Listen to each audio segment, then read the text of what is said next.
रचाओ। ये जीवन सफल बनाओ, मैया के संग रास रचाओ।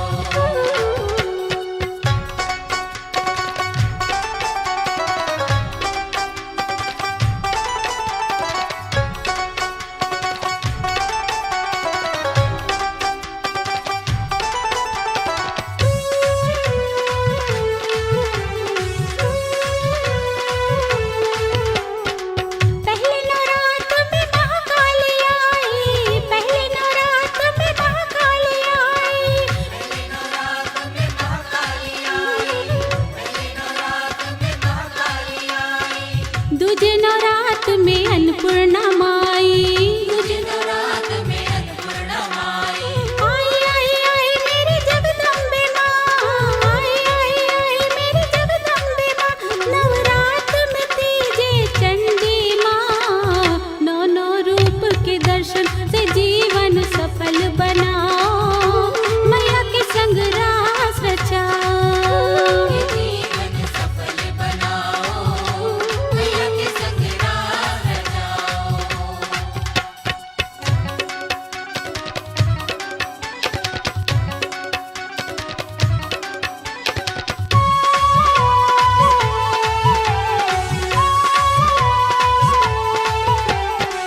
चौथे नवरात्र में हिंगलाज माई, चौथे नवरात्र में हिंगलाज माई।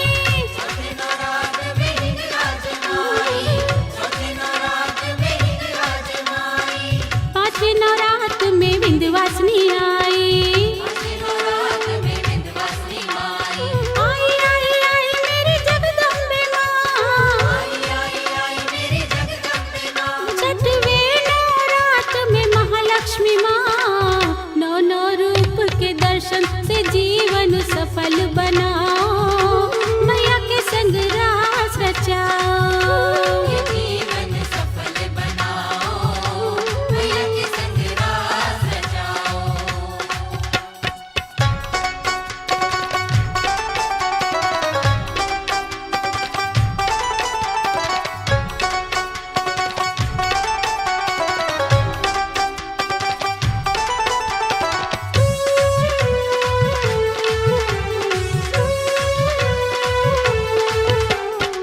सातवें नवरात्र में महासरस्वती माँ, सातवें नवरात्र में महासरस्वती माँ।